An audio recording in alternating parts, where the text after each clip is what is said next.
Escape speed बहुत ही important part है ये। हम लोग चाहते हैं कि एक बॉडी को अर्थ के ग्रेविटेशन से बाहर कर दें।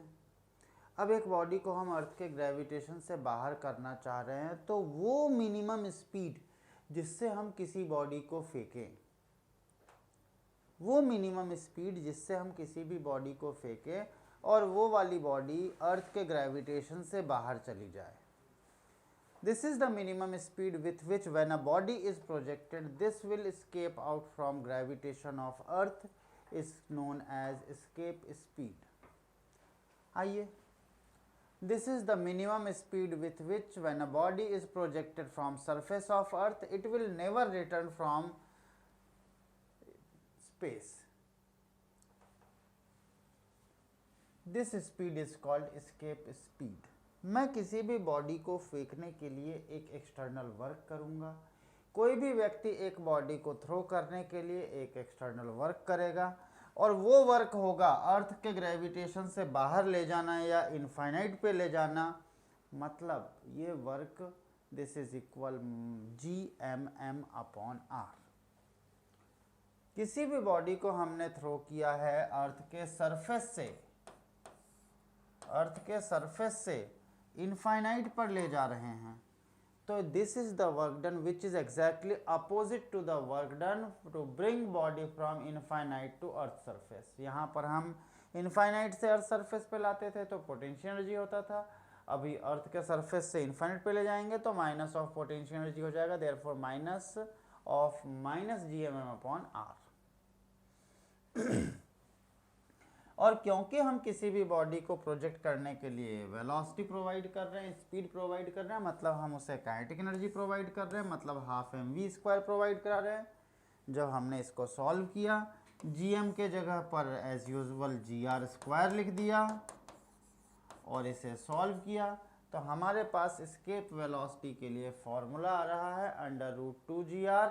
This is equal 11.2 kilometre per second. 11.2 kilometre per second. Escape speed depend on the mass and size of planet.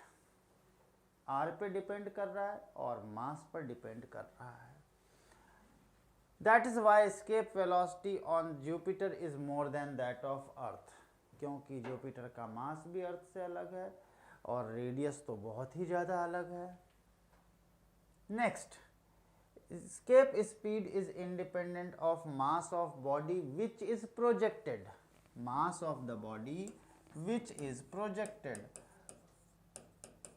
मतलब चाहे आप एक छोटे से पत्थर को थ्रो आउट कीजिए, चाहे आप पूरे के पूरे सबमरीन को प्रोजेक्ट कीजिए, पूरे के पूरे शिप को प्रोजेक्ट कीजिए, तीनों के लिए एस्केप स्पीड की वैल्यू सेम होगी। Any body thrown upward with escape speed starts moving around the sun. क्योंकि अब जब हमने किसी भी बॉडी को अर्थ के ग्रेविटेशन से बाहर फेंक दिया, अब वो अर्थ के ग्रेविटेशन से बाहर आ गई है, तो अब वो in the gravitation field of sun आ गई है, और इसीलिए ग्रेविटेशन फील्ड ऑफ सन के वजह से अब वो स्पेस में गोल घूमती रहेगी सन के चारों तरफ। अब हमारे पास next topic, this is motion of satellite and Kepler's law. Motion of satellite and Kepler's law, ये दोनों सैटेलाइट्स एंड प्लैनेटरी मोशन को एक्सप्लेन करते हैं, क्योंकि सैटेलाइट का मोशन और प्लैनेटरी मोशन बहुत हद तक कुछ पार्ट पे सिमिलर माना जा सकता है, इसीलिए इन सेक्शन को हम लोग साथ साथ पढ़ते हैं। सबसे पहले हमारा कहना होता है heavenly body revolving around a planet is in an orbit is called natural satellite. जैसे कि मून अर्थ के लिए दिस इज नेचुरल सैटेलाइट। हमारा कहना होता ऑर्बिटल स्पीड के लिए, वो स्पीड जिससे कोई भी एक सैटेलाइट अर्थ के चारों तरफ घूमती है उसे ऑर्बिटल स्पीड कहते हैं। The speed with which a satellite revolves around planet is called orbital speed. Orbital speed के लिए हम लोग बोलते हैं जैसे ये हमारे पास का एक सैटेलाइट है और ये अर्थ के चारों तरफ घूम रहा है एट हाइट h, तो हमारे पास जो ग्रेविटेशनल फोर्स है उसकी वैल्यू हो जाएगी Gmm/r+h।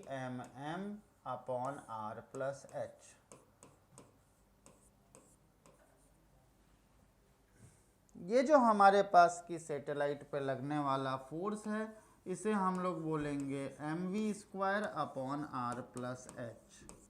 This is equal G/m/m/r+h का होल स्क्वायर। मास कैंसल हो गए, ऑर्बिटल स्पीड का फॉर्मूला हो जाएगा Gm/r+h and orbital speed this is equal under root में Gm/r+h।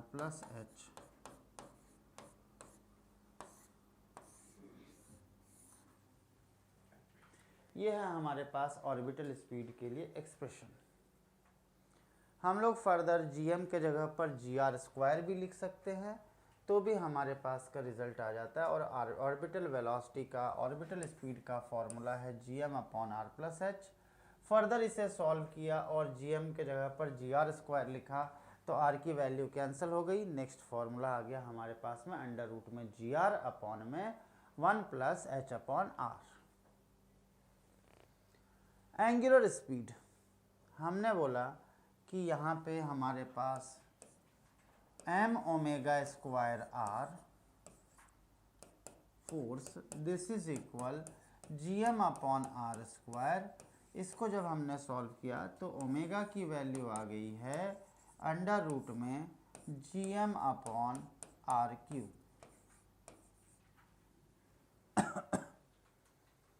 Gm/r³।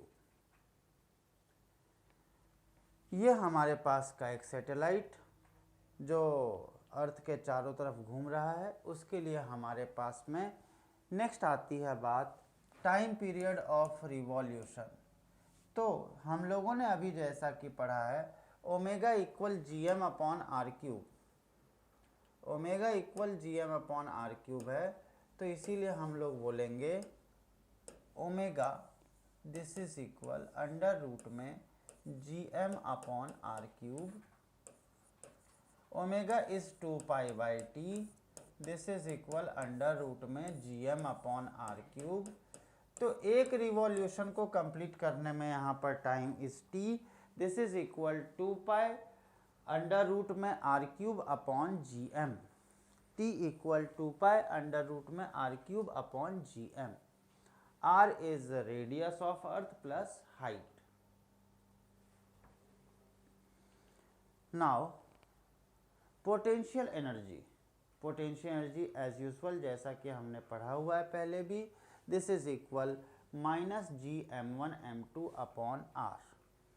ये हमारे पास का जो दो मासेस के बीच लगने वाली एनर्जी है, this is also known as interaction energy.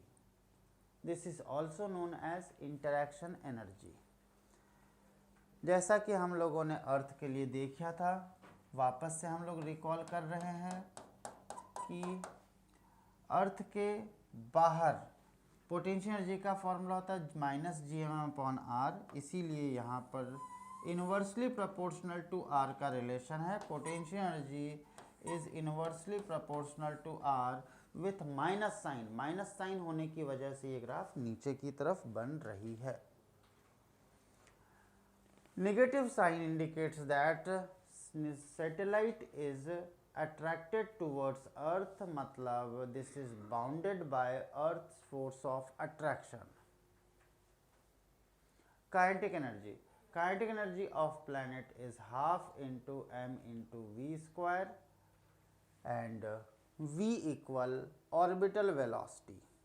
Therefore हमारा ये कहना हुआ कि ऑर्बिटल वेलोसिटी के लिए हमारे पास का एक्सप्रेशन है VO इक्वल अंडर रूट में Gm/r, अभी हम लोगों ने देखा था। Therefore kinetic energy equal half into m into under root में Gm/r का होल स्क्वायर। जब इसे हम लोग सॉल्व करते हैं तो काइनेटिक एनर्जी का हमारे पास फॉर्मूला हो जाता है G into capital M into small m upon 2r. Total energy. Total energy is also known as mechanical energy. This is the sum of potential energy and kinetic energy. Potential energy is minus gmm upon r and kinetic energy is gmm upon 2r. जब इसका हम लोग सम देखते हैं तो इसकी value आ जाती है minus of g into capital M into small m upon r with into 2. This is minus g into capital M into small m upon 2r. This is numerically equal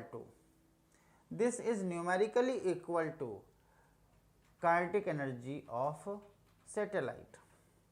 हमारे पास ये अर्थ का सरफेस है, ये हमारे पास की gravitational limit है.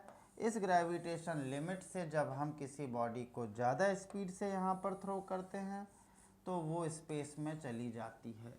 Space में जाने के लिए दिस इज रिक्वायर्ड कि total energy must be zero और पॉजिटिव, अदरवाइज कोई भी बॉडी अर्थ के ग्रेविटेशन से बाहर नहीं जा पाएगी. Since the total energy is negative, therefore the satellite is bound by the earth gravitational field. Satellite A and B, ratio of masses 3:1, mass of A upon mass of B, this is equal 3:1. In a circular orbit of radius r and 4r, RA and RB का ratio है r and 4r. This is 1:4. Ratio of total mechanical energy of A and B. Mechanical energy का total mechanical energy का formula है minus gmm upon 2r. तो ratio of total mechanical energy first या A upon में total mechanical energy of B, this is equal ma upon mb and inversely proportional to r, therefore rb upon ra. देखेंगे total mechanical energy directly proportional to mass and total mechanical energy is inversely proportional to radius distance. तो इसीलिए हम लोग बोलेंगे कि जब इस तरह का रिलेशन है, बाकी सारे पैरामीटर कांस्टेंट है, इसीलिए वो कैंसिल हो जाएंगे. Therefore the answer will be total mechanical energy A and total mechanical energy B, this is equal ma upon mb 3/1, rb upon ra 4/1, this is equal 12:1. This is the answer. Now the next one is points to remember. सबसे पहले total kinetic, the kinetic energy of satellite is equal to the magnitude of total energy and half of its potential energy. बिल्कुल सही. अभी जैसे कि हम लोगों ने देखा है काइनेटिक एनर्जी का फॉर्मूला होता है gmm upon 2r and total energy का फॉर्मूला होता है माइनस gmm अपॉन 2r. दोनों के मैग्नीट्यूड सेम हैं, साइन अलग है लेकिन मैग्नीट्यूड दोनों के सेम हैं. नाउ काइनेटिक एनर्जी तो उतना ही है लेकिन potential energy this is equal gmm upon r. मतलब gmm अपॉन r का आधा होगा kinetic energy. This is potential energy का हाफ होने वाला है kinetic energy. If we want to remove the satellite from its orbit so that it is taken to infinite, we have to impart an additional energy equal to total energy. This is gmm upon r to increase total energy to 0. यहाँ पर हम लोग बोलेंगे this is जब हमें जो है एक सैटेलाइट को ऑर्बिट से, तो ऑर्बिट के पास टोटल मैकेनिकल एनर्जी कितना है this is equal minus gmm/2r। अब हमें इसे ले जाना है कहाँ पर, इनफाइनाइट पर। इनफाइनाइट पर ले जाने के लिए टोटल मैकेनिकल एनर्जी एटलीस्ट 0 होना चाहिए। बॉडी को ऑर्बिट से इनफाइनाइट पे ले जाना है। यदि हमारी बॉडी ऑर्बिट में है तो इसकी total mechanical energy gm/2r minus sign के साथ में, और यदि इनफाइनाइट पे चली जाएगी तो मिनिमम काइनेटिक एनर्जी 0 होना चाहिए या फिर 0 से ज़्यादा, दैट इज़ पॉजिटिव होना चाहिए। तो इसका मतलब एटलीस्ट यदि हमें बॉडी को इतनी एनर्जी देना है तो हम लोगों को एडिशनल एनर्जी कितना देना होगा, एडिशनल एनर्जी देना होगा gmm/2r, जिससे क्या हो जाएगा कि इसका टोटल एनर्जी 0 हो जाएगा। कहने का मतलब यदि किसी भी बॉडी को gmm/2r की एनर्जी दे देंगे तो ये जो है ये बॉडी स्पेस में चली जाएगी, इनफाइनाइट में चली जाएगी। This is 2r, this is simply 2r।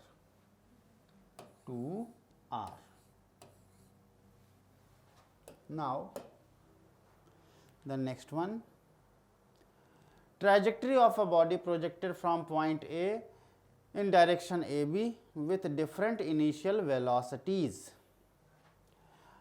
Let a body is projected from point A with different speed. Here there are following possible cases. ये है हमारे पास की सिचुएशन, ये है अर्थ। हमने बॉडी को यहाँ पर v वेलोसिटी से थ्रो किया है। जब हम बॉडी को v वेलोसिटी से थ्रो करते हैं और v इक्वल 0 हो जाए तो बॉडी जो है वो स्ट्रेट पाथ में ज़मीन पर गिरने वाली है। फिर से मैं रिपीट कर रहा हूँ कि ये हमारे पास की है अर्थ। अब मैं यहाँ पर एक बॉडी को सर्टेन हाइट पर रखा हुआ है, मैंने इसको ड्रॉप कर दिया, इसकी वेलोसिटी 0 कर दी, इसकी वेलोसिटी 0 कर दी है, तो ये बॉडी जो है ये सीधे नीचे की तरफ ड्रॉप डाउन हो जाएगा, ये बॉडी सीधे नीचे की तरफ हो जाएगा। ओके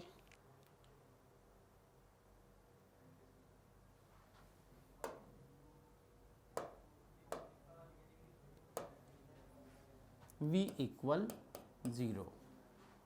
फर्स्ट केस ये हो गया। नंबर सेकंड केस, जब v की वैल्यू ऑर्बिटल वेलोसिटी से कम हो जाए और 0 से ज़्यादा हो। अब ऐसे वक्त में क्या होगा, यदि बॉडी की वेलोसिटी ऑर्बिटल वेलोसिटी से कम हो और 0 से ज़्यादा हो, तो ऐसे वक्त में बॉडी जो है दो केसेस को जनरेट करता है। आइए देखते हैं। ये हमारे पास की बॉडी है, ये v वेलोसिटी से फेंका।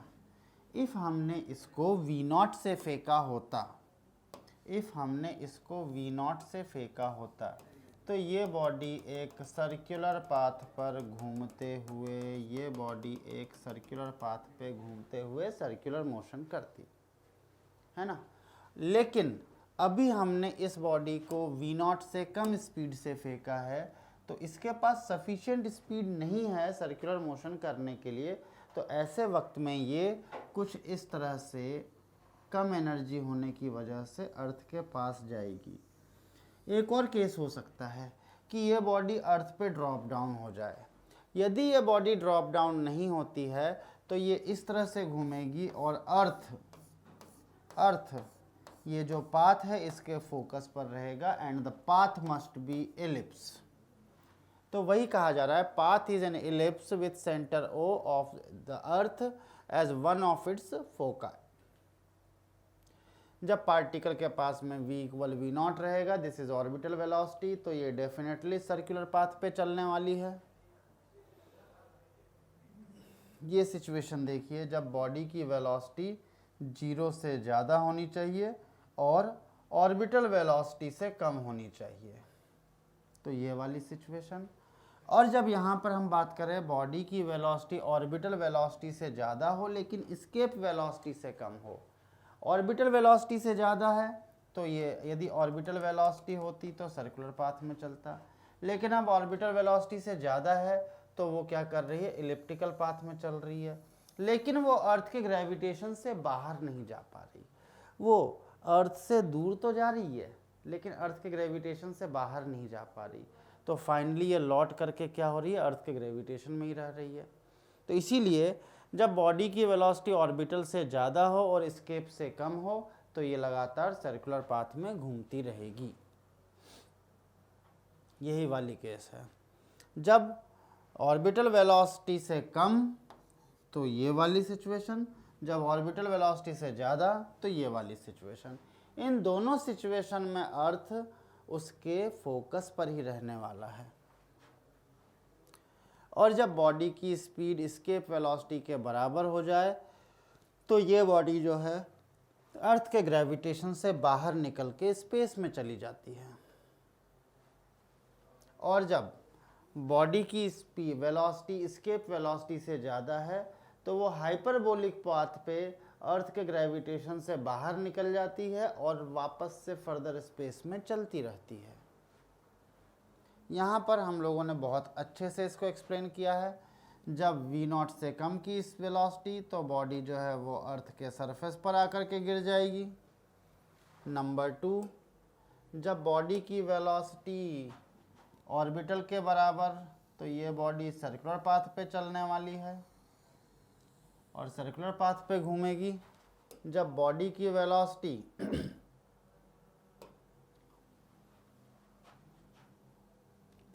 ऑर्बिटल वेलोसिटी से ज़्यादा होगी तो ये बॉडी कुछ इस तरह से इलिप्टिकल पाथ पे चलने लग जाएगी। जब बॉडी की वेलोसिटी और भी ज़्यादा हो जाए तो ये पैराबोलिक पाथ पे चलेगी और ये एस्केप आउट हो जाएगी। और जब बॉडी की वेलोसिटी एस्केप वेलोसिटी से भी ज़्यादा हो जाए तो ये बॉडी जो है हाइपरबोलिक पाथ पे चलते हुए अर्थ के बाहर एस्केप हो जाएगी और स्पेस में कांस्टेंट स्पीड से चलती रहेगी। हमने बोला यहाँ पर कि orbital velocity equal under root में gm/r एट a और v is escape velocity, ve is escape velocity. हमने बोला ऑर्बिटल वेलोसिटी के लिए हम लोग पहले भी डिस्कस कर चुके हैं, mv²/r this is equal gmm/r। Solve करें तो हमारे पास में वैल्यू आ जाएगी v इक्वल अंडर रूट में gm/r। नेक्स्ट है हमारे पास में orbital speed, the speed with which an orbit is followed by a satellite, the speed with which a satellite revolves around an orbit। तो इसे हम लोग ऑर्बिटल वेलोसिटी कहते हैं। ये एक सैटेलाइट है, ये एक ऑर्बिट पे घूम रही है, ये एक सैटेलाइट इस ऑर्बिट पे घूम रही है। तो इसकी जो स्पीड है इसे हम लोग ऑर्बिटल स्पीड कहते हैं, vo से इसे रिप्रेजेंट करते हैं। हम लोगों ने कहा कि सेंट्रीपिटल फोर्स mv²/r जो इसे ऑफर किया है ग्रेविटेशन ने वो gmm/r² के इक्वल होता है। mv²/r this is equal gmm/r²। Solve किया, काट पीट दिया तो हमारे पास में v की वैल्यू आ जाती है। देखें इसको ज़रा सॉल्व करके। जैसा कि हमने पहले डिस्कस किया है, सबसे पहले तो हम लोग बात करेंगे v², ये r से ये r cancel, this is equal gm के जगह पर हम लोग लिखते हैं gr² अपॉन r। हम लोगों का कहना होता है v इक्वल अंडर रूट में gr² अपॉन में r के जगह पर है r+h।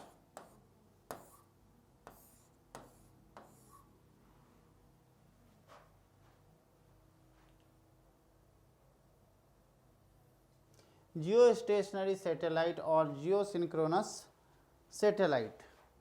जो सैटेलाइट अर्थ के रेस्पेक्ट में, अर्थ के किसी भी पॉइंट के रेस्पेक्ट में हमेशा स्टेशनरी रहता है, ऐसे सैटेलाइट को जियो स्टेशनरी सैटेलाइट कहते हैं। जो सैटेलाइट अर्थ के किसी भी एक पॉइंट के रेस्पेक्ट में हमेशा स्टेशनरी रहता है उसे जियो स्टेशनरी सैटेलाइट या जियो सिंक्रोनस सैटेलाइट कहते हैं। और क्योंकि अर्थ एक रिवॉल्यूशन 24 आवर में कंप्लीट करती है, इसीलिए जियो सिंक्रोनस सैटेलाइट भी एक रिवॉल्यूशन 24 आवर में कंप्लीट करती है।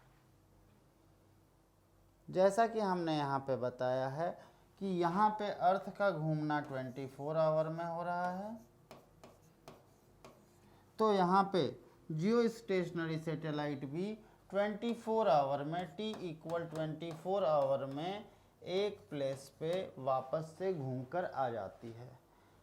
इसीलिए तो जियो स्टेशनरी सैटेलाइट को हमने communication satellite, channel broadcasting satellite इस तरह से बनाया हुआ है, जिसकी वजह से हम सारे कम्युनिकेशन, सारे चीज़ों को देखते हैं। आज हमारे न्यूज़ चैनल, आज हमारे पास इंटरटेनमेंट चैनल, सारे के सारे इंडिया के चैनल इंडिया में ही ब्रॉडकास्ट हो रहे हैं। क्यों? क्योंकि वो सैटेलाइट इंडिया के रेस्पेक्ट में हमेशा फिक्स डिस्टेंस पर और फिक्स डायरेक्शन में है, जो कंटिन्यूस ब्रॉडकास्टिंग इंडिया को दे पाएगा। Same for other countries also. इसीलिए ये सारी चीज़ हम लोग जियो स्टेशनरी सैटेलाइट से फॉलो करते हैं। The direction of motion of satellite must be same as that of earth, क्योंकि उसे अर्थ के रेस्पेक्ट में, अर्थ के सभी पॉइंट के रेस्पेक्ट में उसे स्टेशनरी रहना है। इसीलिए अर्थ क्योंकि वेस्ट से ईस्ट की तरफ घूमती है, तो जियो स्टेशनरी सैटेलाइट भी हमेशा वेस्ट से ईस्ट की तरफ घूमेंगे। Height of geostationary satellite from the surface of earth can be calculated from equation. सीधी सी बात है सर, सीधी सी बात है। हमने यहाँ पर बोला ये एक सैटेलाइट है, ये h हाइट पर है,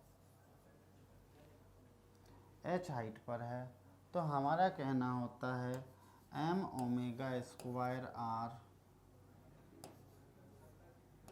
m ओमेगा स्क्वायर r बराबर G m upon r square. Mass से ये कैंसल हो गया।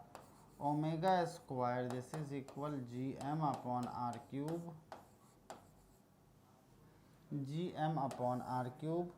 ओमेगा को हमने लिख दिया 4 pi square upon T square. G M को हमने लिख दिया जी आर स्क्वायर, और इसे हमने लिख दिया सेंटर से डिस्टेंस है इसका r plus H, r plus H.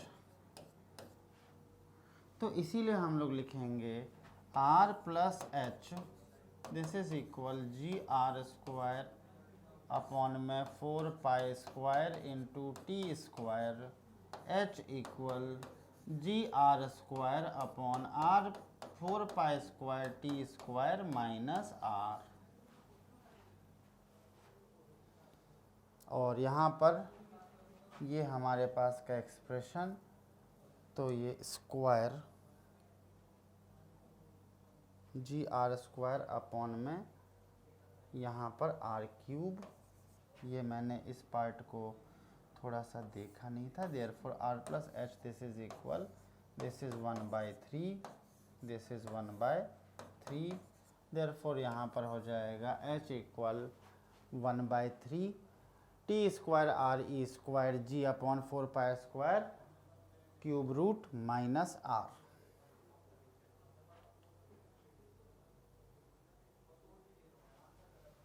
ये हमारे पास का, ये हमारे पास के जियो स्टेशनरी सैटेलाइट, और ये है बहुत ही हाई एल्टीट्यूड का geostationary satellite. Time period is 24 hour. यदि हम लोग इस कैलकुलेशंस को यहाँ पर लिखें, 24 आवर को सेकंड में कन्वर्ट करें, रेडियस ऑफ अर्थ को 6400 किलोमीटर लिखें, जी की वैल्यू 9.8 लिखें, तो इसकी वैल्यू होती है 35,930 किलोमीटर, मतलब लगभग 36,000 kilometre. Use of artificial satellite. सबसे पहले अभी मैंने ही आप लोगों को बोला था चैनल ब्रॉडकास्टिंग में सबसे ज़्यादा ज़रूरत होती है जियो स्टेशनरी सैटेलाइट की। तो कम्युनिकेशन सैटेलाइट।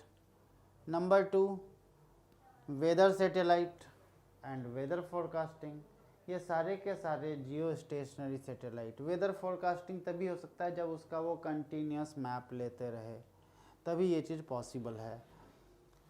यहाँ पर अपर रीजन ऑफ एटमॉस्फेयर को नोटिस करने के लिए एंड सारे के सारे कम्युनिकेशन में टीवी, टेलीकास्ट, ब्रॉडकास्टिंग और सभी चीज़ों में इसका यूज़ होता है।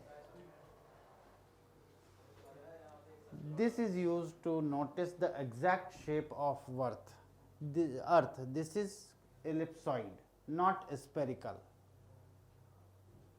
और अब आप लोग इसके क्वेश्चंस करेंगे सो दैट आप इस टॉपिक पे प्रॉपर वर्क कर सकें। Wish you all the best.